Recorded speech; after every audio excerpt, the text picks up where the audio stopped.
What's up, everybody? Welcome back. This isn't going to be a long video. I literally just have some things that I would like to point out. And I haven't done any reviews on the season of Rhop. Just because, one, I don't really have the time, and two, that's just it. I just don't really have the time. So, but your girl has very well been involved in the conversation. I've heard tons of videos. I've listened to tons of videos. I've taken in a lot of perspective. And I typically like to give my review before I start watching a whole bunch of different people's reviews, because I just don't want my view skewed.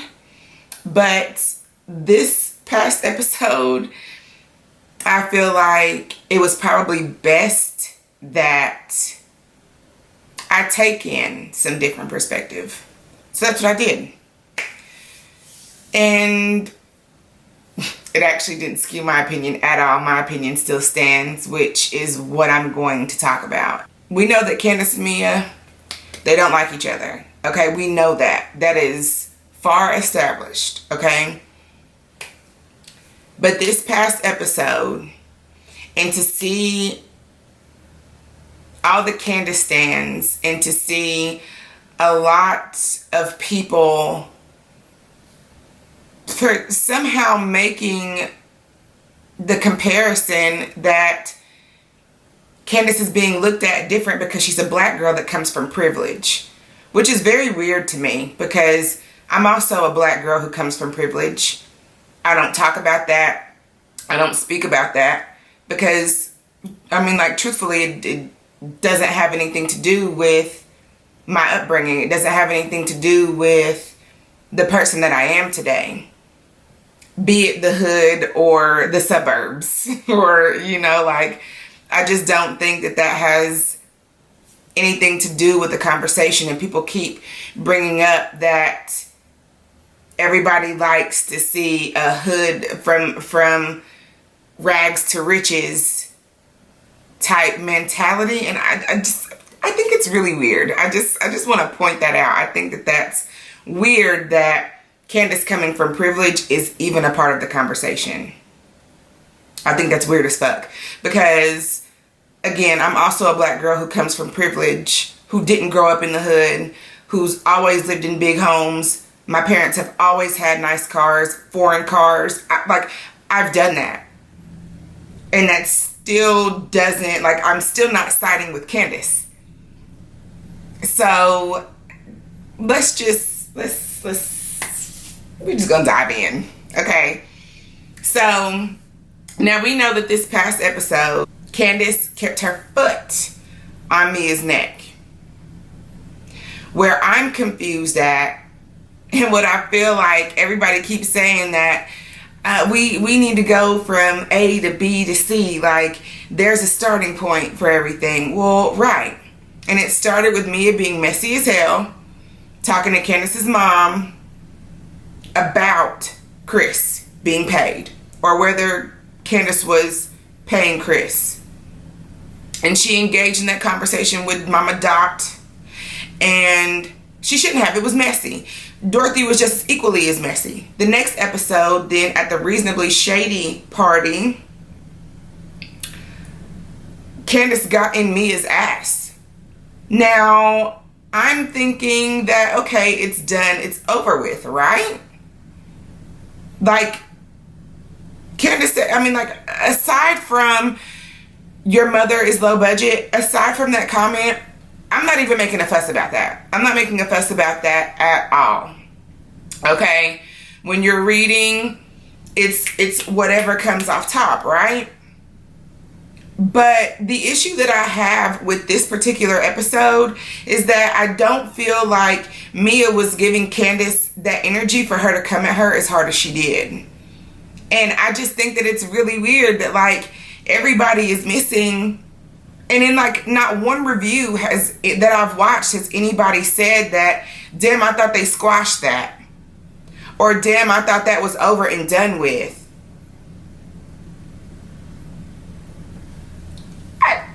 I literally thought that Candiace had spoken her piece at the Reasonably Shady party, and Mia better know, don't ever try that shit again. That's what I thought. That was the impression that I was under. So now we get to this past week's episode 12. I feel like none of it had to happen.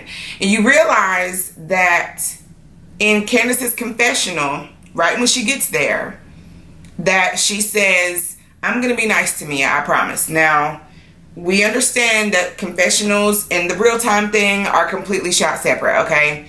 We know that. But Candiace very well came in looking for a problem with Mia. And this is where I'm like, nah, Candiace, you wrong as fuck. And I like Candiace. She's funny as hell. She reads. She's good for TV. But this was excessive. Like, this went far. Further than it ever needed to go. And it's just, it was just really weird. So this is the first thing. I took notes. I'm not going through the whole episode. So this is not an episode review. This is just me pointing out the shots fired moments, if you will. Okay. So let's see. Okay, so 1. Okay. G says that he's a strip club connoisseur. And Mia says, that's where he found me. Candiace says, yes, we know.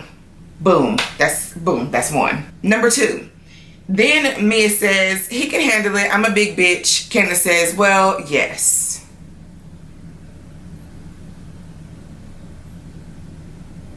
Can we, I'm going to have to see, I'm going to have to see if I can find a gunshot. Let's see if I can find a gunshot sound effect or something to put in this motherfucker, because like I literally could not wrap my mind around like, why is she still going at this woman? Let me just make a comment, okay?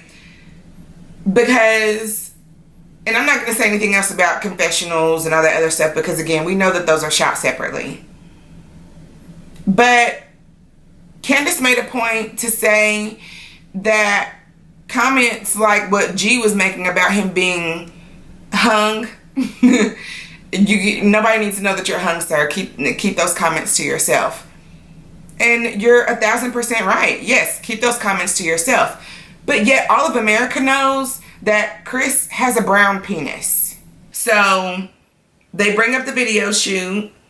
And this is whenever they're upstairs in the room. So they bring up the video shoot, and Mia says that she's kind of like explaining herself. Just pretty much saying like, I aspire to be like your mom. She's a businesswoman. She's a boss. I aspire to be that one day. And she says, well, she wasn't found in the strip club.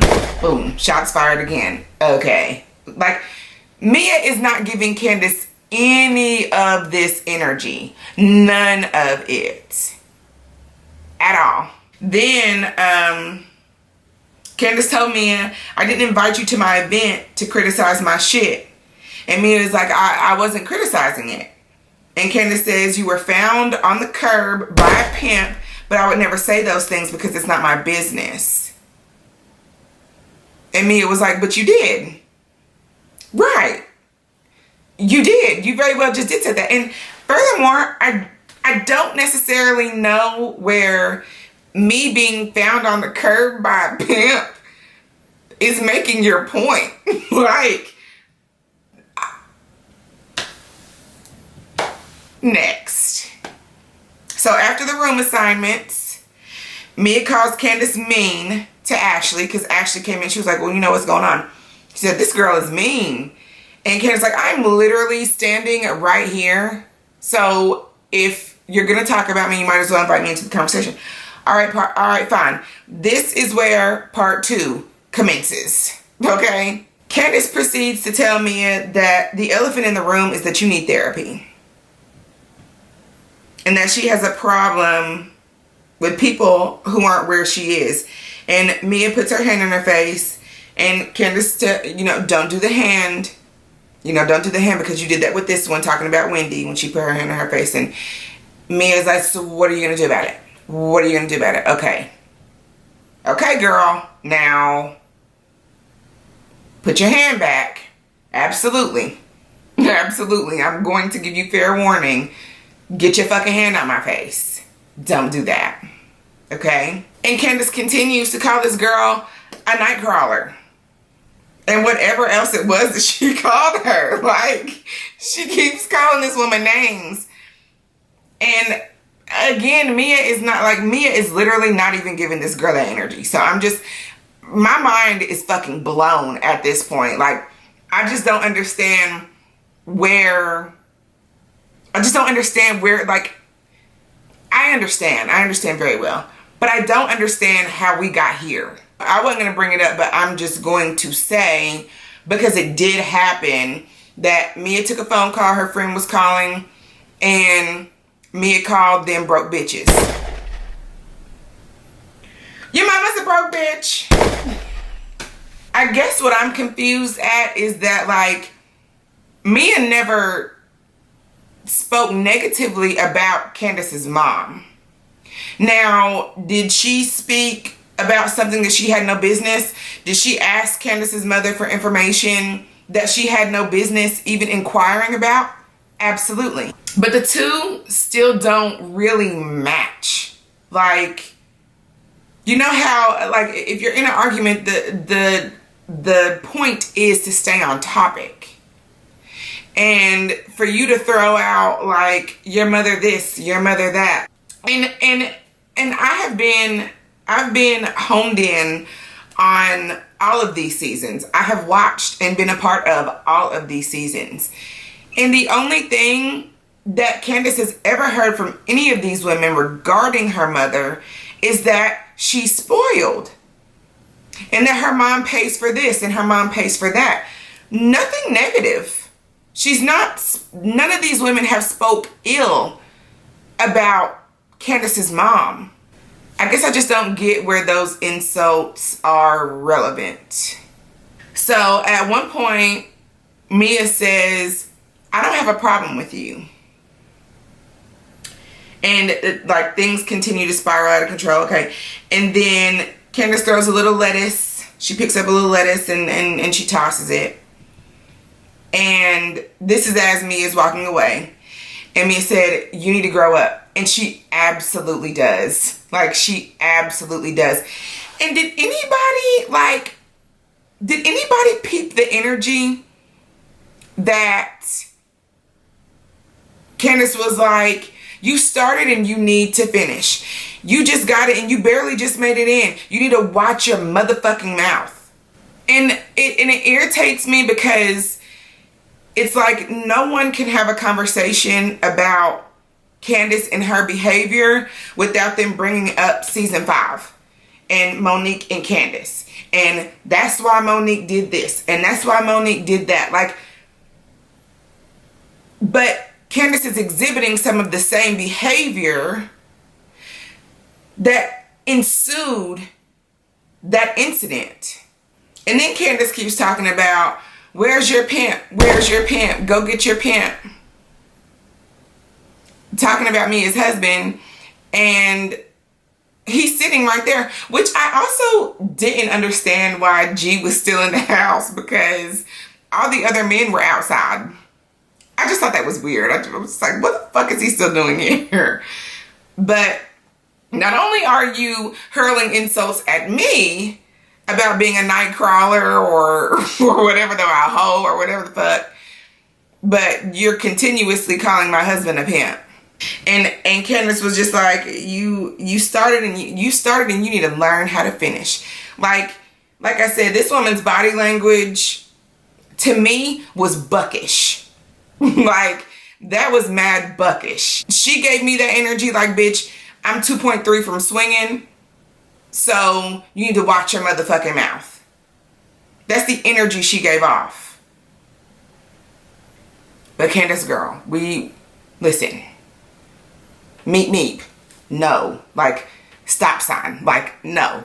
Like, no. We've seen what happens when you put yourself in those situations. But just to really end this shit, like, I wrote those points down because even with like Candiace's comment talking about you started so you need to know how to finish, but girl, it would never be finished because you don't stop. Again, Mia was not giving Candiace half an ounce of that energy. Okay?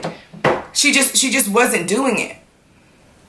And for me, now I'm a girl who, if I've already been into it with you and we've already had a verbal altercation and I've already dug in your ass about some shit, the next time I see you, one, I expect for the energy to be different. Two, if you're not giving me that same energy,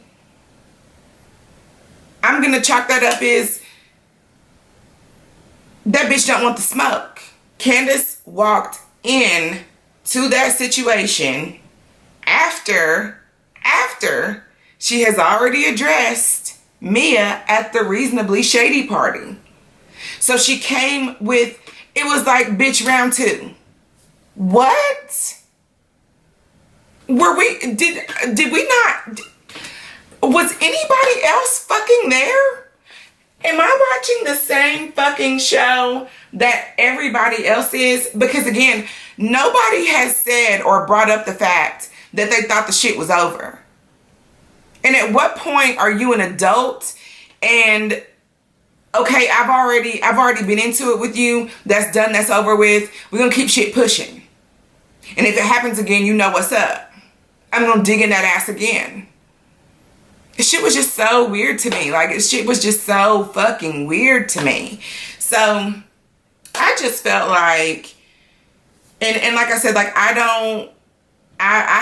haven't been making reviews about the episodes, and quite frankly, I just don't care to right now. I prefer to just be a viewer and to just enjoy. This is in no way, shape, or form an attack on anybody who fucks with Candiace, because I fuck with Candiace. But I don't fuck with her behavior for that. And I felt like she was wrong as fuck for doing that to that woman. Because again, that shit was already squashed. And then the next time we get together, you gonna go blow for blow again. You gonna round two that bitch. Like, no, bitch, it was over. It was done with. Like, why are we here? And even whenever you just don't like a person, I would think that you wouldn't be making snide comments under your breath or just making those comments, period. Like, girl, if anything, whatever it is that you're saying, it's going in one ear and out the other because I don't fucking like you.